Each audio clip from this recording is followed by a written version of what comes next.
A França prestou homenagem hoje, em uma cerimônia solene, aos 130 mortos dos atentados de 13 de novembro.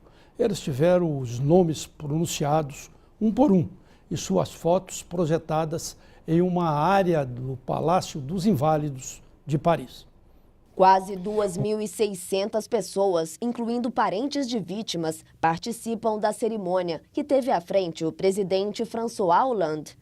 Depois do hino nacional francês, a cerimônia teve início com canções francesas, enquanto as fotos das vítimas eram exibidas em um telão.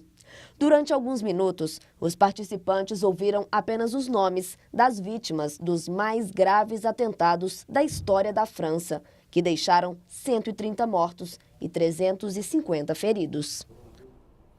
Olha, a crise está pegando mesmo no Brasil.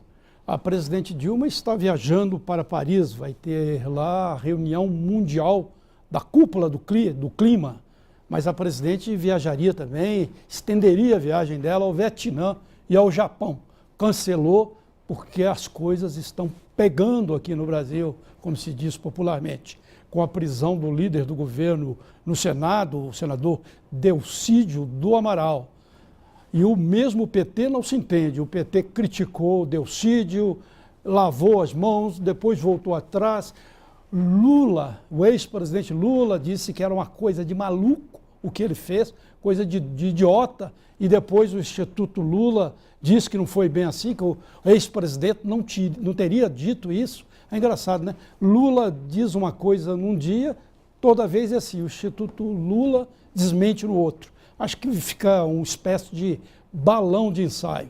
Mas a presidente, em meio a esse tiroteio político aqui no Brasil, resolveu reduzir a viagem dela. Só vai passar mesmo por Paris, hein? O lugar mais perigoso hoje do mundo. E em meio a uma intensa crise política e fiscal, o governo federal tentará fazer em 20 dias o que não conseguiu realizar em mais de 2 meses. A missão é aprovar medidas no valor de 54 bilhões de reais do ajuste fiscal até o próximo dia 17 de dezembro, quando o Congresso Nacional entrará de recesso de fim de ano. Desde que os ministros do Planejamento Nelson Barbosa e da Fazenda Joaquim Levy apresentaram as medidas do pacote fiscal em 14 de setembro, apenas 18,7% da meta foi alcançada. Mesmo assim, a maior parte é de conquistas temporárias por meio de medidas provisórias. O valor atingido é quase o mesmo do déficit, 12 bilhões e 300 milhões de reais, registrado nas contas do governo federal em outubro, que é o pior resultado para o mês em valores correntes. Além da dificuldade de aprovar as medidas para salvar as contas públicas, Dilma Rousseff ainda terá um outro desafio: garantir as mudanças das metas fiscais de 2015. Atualmente, a Lei de Diretrizes Orçamentárias aponta um superávit de 55 bilhões de reais, mas o governo já reconheceu que o déficit será de 119 bilhões e 900 milhões de reais. Muito bem, a insegurança dos empresários diante dos efeitos da criminalidade tem impacto direto no faturamento das empresas, como aponta a análise de vitimização dos supermercados, desenvolvida pela FEComércio, Federação do Comércio de Minas, em parceria com o Sindicato do Comércio Varejista de Gêneros Alimentícios de Belo Horizonte. A metade dos empresários ouvidos reforçou a segurança do estabelecimento como forma de minimizar os prejuízos, sendo que para 94,4% desses empresários, esse investimento representa cerca de 30% do faturamento da companhia. Para falar sobre o assunto, recebemos Gilson de Deus Lopes. Ele é presidente do sindicato. Como que vai, Gilson? Boa noite. Boa noite. Prazer em recebê-lo aqui. Igualmente. Quer dizer que a criminalidade, os assaltos e outros distúrbios de criminalidade estão afetando as vendas e o faturamento das empresas que atuam no ramo de gêneros alimentícios? Afetam de forma significativa, porque Os empresários, de uma forma geral, têm que, às vezes, tirar do capital de giro para poder fazer investimentos em segurança. Quer dizer, eles cumprem, na verdade, hoje em dia, uma função que é do Estado. Não deveriam fazer isso. Principalmente o pequeno empresário. O Estado só sabe recolher muitos impostos, né? Muitos impostos. Exato. Uma das maiores cargas tributárias do mundo. Agora, oferecer segurança, que seria um mínimo, não é oferecida. E aí o empresário está assumindo cada vez mais esse papel, porque ele contrata segurança armada, ele coloca cerca elétrica, ele toma uma série de medidas tentando minimizar o problema. Se não fizer isso, é assalto todo dia, problema todo dia. Vou te dar uma situação que aconteceu comigo em 2012. Nós tivemos em 40 dias na minha loja 3 assaltos em 40 dias. Eu cheguei perto de uma funcionária minha e fui cumprimentá-la. Praticamente um assalto de 10 em 10 dias. Eu fui cumprimentá-la pelas costas, ela tremeu. Falei, olha, agora realmente assim passou dos limites, a gente precisa fazer alguma coisa.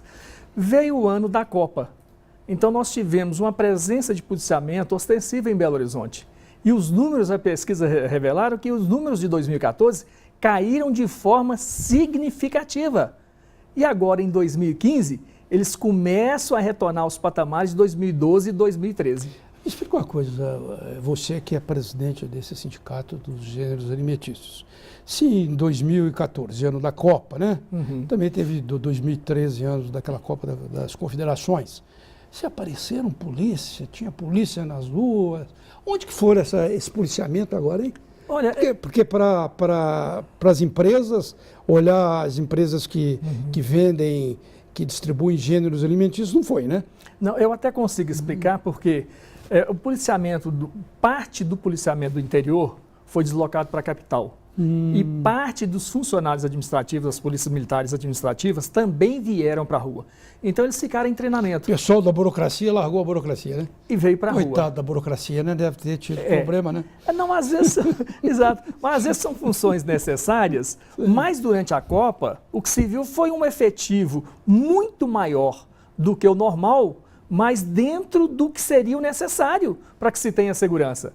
Porque tão logo eles saíram, os números começaram a mudar dramaticamente aos poucos. Né? Olha, Gilson, eu te perguntaria o seguinte, a gente está colocando esse quadro que existe aí, assaltos, o empresário tem de colocar a segurança privada, aumenta o custo, isso vai cair no preço, né? Vai cair no preço, vai aumentar a inflação, pode cair também no emprego, né? Tem diminuir o quadro de funcionários. É aquele ditado popular, né? Que é da correia que sai o couro, né? A correia sai do couro. Então não tem como fazer diferente. Porque às vezes nós temos um percentual que a gente separa do faturamento para fazer investimento. E é um investimento dentro de uma normalidade previsível. Quando você começa a ultrapassar demais esse investimento, né, porque os gastos em equipamentos de segurança, eles são muito altos, eles são pesados. O VT ali, a reportagem falou em 30%, né? Muita do faturamento, né? Para os pequenos costuma acontecer realmente. Muita coisa, né? É muito pesado, é muito pesado. E de onde que sai esse dinheiro? Sai de investimentos produtivos que a empresa podia estar fazendo. Né? Sai do capital de giro, né? Às vezes até tem que fazer menos promoção, adotar algumas medidas realmente para poder fazer esse investimento, cumprindo uma função que seria do Estado através do pagamento de impostos. Difícil mesmo, né? Quer dizer, difícil. Que vai jogar naturalmente no emprego ou no preço, ou tirar do lucro e a capacidade de investimento da empresa, né? Exatamente. Não teria outro caminho, né? E a crise já deve estar afetando em si, né? Só a crise em si deve estar afetando muito esse setor aí de gêneros alimentícios. Você tocou num ponto que eu considero crucial. Porque nós ainda em 2015 estamos vivendo um pouco do salário-desemprego, né, isso das verbas rescisórias. Para 2016, essa realidade já vai ser bem diferente. Então, o desemprego vai mostrar a cara. E nós acreditamos que a insegurança vai subir demais. Por isso que nós estamos preocupados com as medidas de proteção que a polícia pode fazer para 2016, daqui para frente. Né, o que nos preocupa realmente... Para aliviar a carga dos empresários e a polícia cumprir sua função. Seria esse. Exatamente. Você percebe, quando nós temos o policiamento ostensivo, a presença da polícia inibe. e cai muito, né, isso, os crimes de uma forma geral. Então, o que a gente precisa... E tem um dado que ele é muito incômodo, mas a gente precisa falar nele. Quer dizer, durante alguns anos, aposentaram mais policiais do que entraram. Sim. Então, houve uma defasagem no quadro que precisa ser reposta. E não adianta o Estado falar que abriu um concurso, que a gente sabe que isso demora. É bom? É, mas não é suficiente. Não é um concurso que vai resolver isso, não, porque quase que vai ficar a mesma coisa. Ah, se saíram 3 mil, vai 3 mil, vai mudar o quê? Não vai mudar, não. Tinha de um número aumentar, né? É, para ir repondo esse quadro. Esse sindicato de gêneros alimentícios são pequenos armazéns? O que são? Não, são supermercados, hipermercados, sacolões, tudo que você pensar em gêneros alimentícios que não seja padaria está dentro do sindicato. E também pequenos armazéns, pequenos de uma forma geral, todo mundo. Todo mundo. Engloba isso. Pequenos, são quantas médios casas, e grandes. São há cerca de quantas casas aqui em Belo São mais ou menos 8 mil estabelecimentos. Sim. E a ideia, uma ideia boa, não seria, já que o supermercado, o armazém e outro comércio, outro nível, outro tipo de comércio que atua nessa área do gênero alimentício, naturalmente é muito importante para a população, né? É. E não seria importante haver uma polícia específica para esse? Olha, aí ficaria carimbada para aquilo, né? Se tivesse, seria extraordinário. Né? Se a própria Guarda Municipal, através dos bairros, de um trabalho nos bairros, que a Polícia Militar ela tem essa ideia. Né? Isso ela já começou com esse trabalho, de fazer uma polícia mais próxima da comunidade. Mas cadê o efetivo? A ideia existe, ela é extraordinária, mas cadê esse pessoal? Quando a gente precisa, às vezes você leva 40, 50 minutos para poder atender uma ocorrência. Então está faltando gente, infelizmente. A notícia não é boa, é incômoda, mas está faltando gente. Naturalmente, esses concursos que são feitos têm de ser feitos com um potencial maior, né? Não só para suprir o quadro de aposentadoria, mas para tentar atender essas demandas, assim, demandas reprimidas. Porque é uma conta... E também tirar da burocracia, viu? Que eu conheço bem, tem muita gente na burocracia, sabe? Todo mundo quer encostar um pouquinho na burocracia, quem tem um padrinho forte fica lá na burocracia. Prefere colocar na rua, né? Do que enfrentar a rua, mas a presença do policial na rua, ela inibe, ela é altamente inibidora. Né? A Copa mostrou isso e tem alguns dados de pesquisas da ONU, não é uma recomendação da ONU, mas é uma pesquisa que foi feita. Né? O número de policiais suficiente por habitantes. Minas Gerais está muito abaixo dessa necessidade, o que prova realmente essa condição. Estatisticamente, então, tem de acontecer mais vagas, mais concursos. Um quadro mais efetivo, um quadro amplo, né, da polícia para atender. E não só o supermercado, o armazém, o morador, as escolas, tudo mais, né? Porque no fundo todo mundo está vivendo um clima que não é de segurança pública, é de insegurança pública aqui, né? No estado e no país, né? Não vão falar que é culpa aqui dos policiais daqui, né? Estou dizendo isso. Um clima é nacional, né? Olha, graças a Deus que nós temos ainda uma das melhores polícias militares do país. Se não fosse isso... Ninguém aqui está atacando a PM mineira, não, né? Não, mas dizendo que o clima é esse. O que você está colocando é super importante, E se nós não tivéssemos essa polícia com essa competência toda, nós teríamos um problema muito mais grave. Agora, a falta do policial preocupa mesmo, porque nós vamos ter uma incidência muito maior para 2016. Então, algo precisa ser feito. Sim, e essa ideia sua de envolver também a Guarda Municipal, né, as comunidades, é muito interessante. Exato. Igual foi feito agora, né? Não resolveram o assunto aí que os móveis não estavam sendo depedrados e tudo mais, aí colocou polícia, né, da Guarda Municipal nos pontos e resolveu o problema? Colocaram segurança privada lá dentro. Falam que é 24 horas, né? Mas você passa lá de madrugada, não acha. Não acha, não, né? Mas tem uma propaganda bacana, assim, na traseira dos ônibus, né? 24 horas. Mas é interessante, já é uma iniciativa, né? Quando nós podemos contar com a presença, mesmo que esporádica, da polícia, isso nos traz aquele sentimento de segurança que você pode passar isso em reuniões para os funcionários, para os clientes, você pode comentar isso à vontade. Mas um cliente que vai à loja, tá certo? Nós tivemos um assalto agora recente, que eles pararam o carro no meio da rua, desceram para assaltar os caixas da loja de cara limpa. Então, nem máscara. Nem máscara, nem nada. Olha...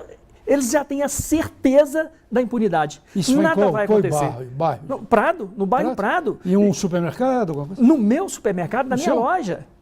Agora, recente. Está naquela estatística do quase de 10 em 10 dias, foi assim, desceram de cara Olha, limpa. Eu até brinquei hoje com o pessoal que a gente fala... Eles olha, deixaram um brinde de Natal, não? a gente... Que estão tão cara de pau que pode deixar um cartão, né? O cartão não é bom deixar não, porque senão volta. Não, e é interessante porque a gente começa até um pouco mesmo assim. Hoje eu estava respondendo a entrevista, a menina até me chamou um pouco a atenção. Mas vem cá, você ainda está rindo? É porque a gente começa até a banalizar. É tão crítico que você começa a banalizar mesmo. Quer dizer, eu fui assaltado uma vez esse ano, graças a Deus. Cadê a segurança para isso? Eu não devia ser assaltado em vez nenhuma. Cadê os impostos que a gente paga para isso? E a música diz, né, o que dá para rir, dá para chorar. Gilson, eu te agradeço muito a sua entrevista. Uma boa noite, bom final de semana. Tomara que de 10 em 10 dias no seu supermercado não tenha lá os rapazes de cara limpa para assaltá-los. Né? Contamos com Deus e com a Polícia Militar. Tá certo. E o Redação BH News volta logo após um breve intervalo.